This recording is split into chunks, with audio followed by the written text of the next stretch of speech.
ऊष्मागतिकी थर्मोडायनामिक्स प्रथम नियम। यदि यांत्रिक ऊर्जा को ऊष्मा में परिवर्तित किया जाए तो किया गया कार्य उससे उत्पन्न ऊष्मा के तुल्य होता है। यह प्रथम नियम ऊष्मा संरक्षण का सिद्धांत कहलाता है। दोस्तों, इस वीडियो में हम ऊष्मागतिकी के बारे में जानने वाले हैं। जैसे प्रथम सिद्धांत आपको बताए हैं। दोस्तों, उम्मीद करते हैं कि आपको वीडियो पसंद आई होगी। दोस्तों, वीडियो पसंद आती है तो वीडियो को लाइक कर दीजिए और नए हैं तो चैनल को सब्सक्राइब कर दीजिए। दोस्तों, Q बराबर U प्लस W होता है, जहाँ Q जो है ऊष्मा का परिणाम है, U यांत्रिक ऊर्जा है और W किया गया कार्य है। ऊष्मा का यांत्रिक तुल्यांक जो होता है दोस्तों, उसके बारे में चलिए हम लोग जान लेते हैं। यदि W कार्य करने के कारण H ऊष्मा उत्पन्न होती है तो H बराबर JH होता है।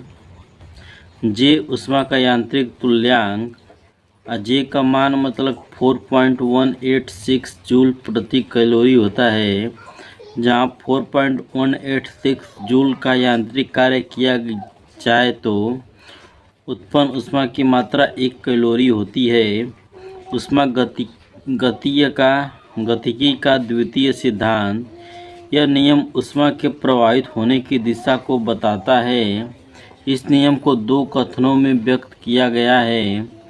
केल्विन प्लांक का कथन, ऊष्मा का पूर्णतया कार्य में परिवर्तन संभव नहीं है।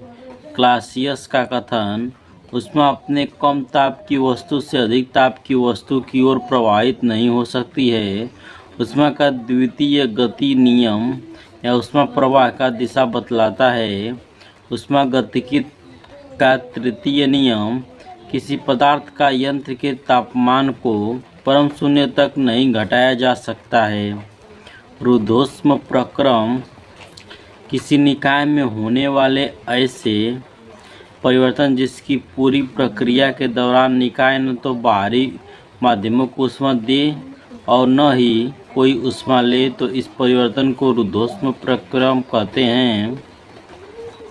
जैसे शुष्क बर्फ बनाने के लिए CO2 को अचानक प्रसारित किया जाता है, जिससे वह ठंडी होकर बर्फ में बदल जाती है। समतापी परिवर्तन, किसी निकाय में परिवर्तन इस प्रकार से हो कि पूरे प्रक्रम में ताप स्थिर रहे, समतापीय परिवर्तन कहलाता है। जैसे बर्फ से जल बनना। जल का त्रिक बिंदु, वह निश्चित दबाव एवं तापक्रम जिस पर जलवाष्प, जल एवं बर्फ तीनों साम्य अवस्थाएं में पाए जाए, यह तापक्रम 273.16 डिग्री सेल्सियस या 273.16 केल्विन के बराबर होता है। जल के विशिष्ट गुण, जल का घनत्व 4 डिग्री सेल्सियस पर अधिकतम होता है, अर्थात इस तापक्रम पर उसका आयतन न्यूनतम होता है।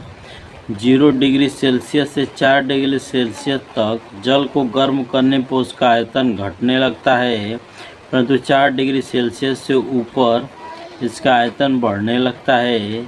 जल जमने पर फैलता है, अर्थात उसका आयतन बढ़ता है।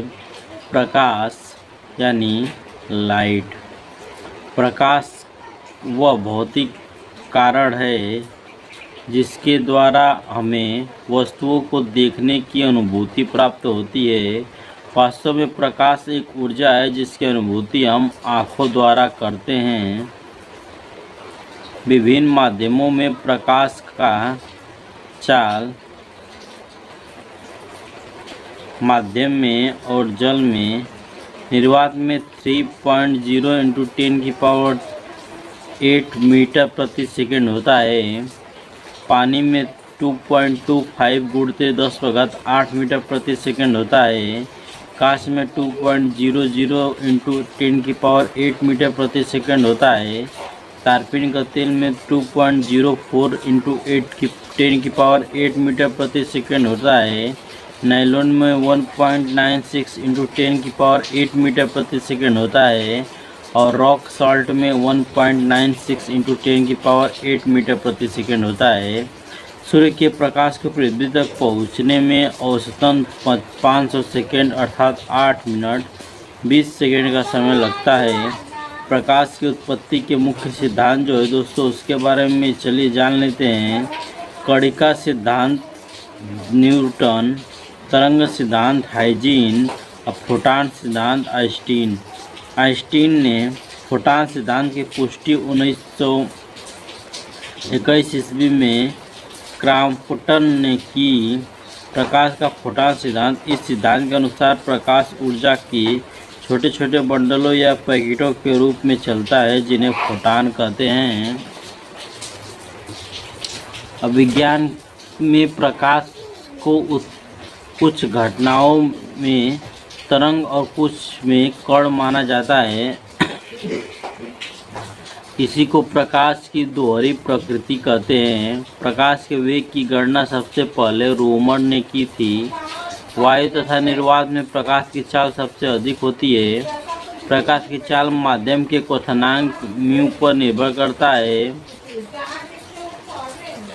जिस माध्यम का अपवर्तनांक जितना अधिक होता है उसमें प्रकाश की चाल उतनी ही कम होती है।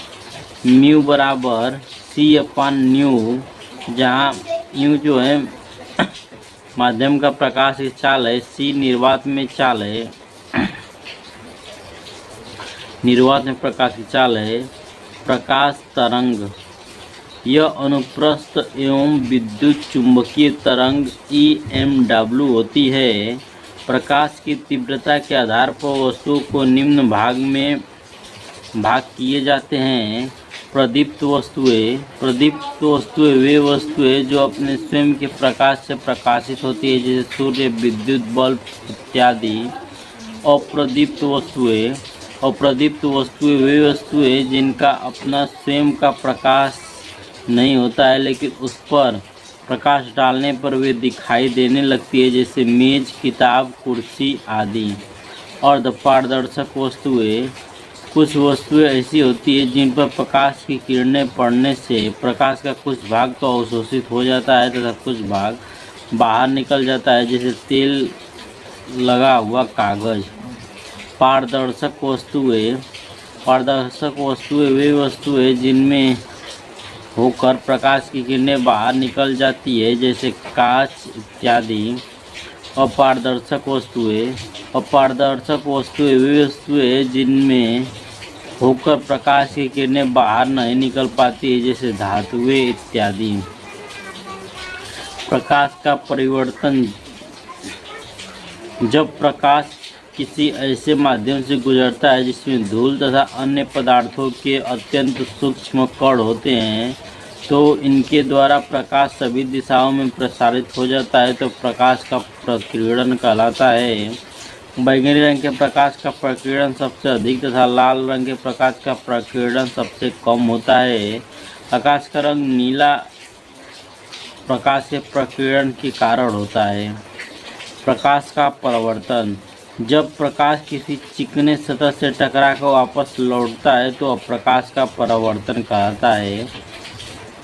प्रकाश का परावर्तन निम्न दो नियमों के अनुसार होता है। आपतित किरण, परावर्तित किरण तथा आपतन बिंदु पर अभिलंब तीनों एक ही तल में होते हैं। आपतन कोण का मान परावर्तन कोण के मान के बराबर होता है, यानी यदि आपतन कोण I हो एवं R परावर्तन कोण हो तो कोण I बराबर कोण R होता है। समतल दर्पण पर प्रकाश का सबसे अच्छा परावर्तक माना जाता है। समतल दर्पण से किसी वस्तु का प्रतिबिंब दर्पण के पीछे उतनी दूरी पर बनता है जितनी दूरी पर वस्तु दर्पण के सामने रखी होती है। यह प्रतिबिंब आभासी होता है तथा वस्तु के बराबर होता है। पार्श्व उत्क्रम समतल दर्पण में देखने से हमारा दायां हाथ प्रतिबिंब का बायां हाथ, हमारा बायां हाथ प्रतिबिंब का दायां हाथ दिखाई पड़ता है। इस घटना को पार्श्व उत्क्रम कहते हैं। दोस्तों इस वीडियो में बस इतना ही। वीडियो पसंद आई है तो वीडियो को लाइक कीजिए और नए हैं तो चैनल को सब्सक्राइब करके बेल आइकन को प्रेस कीजिए। मिलते हैं अगले नए वीडियो में, तब तक के लिए टेक केयर।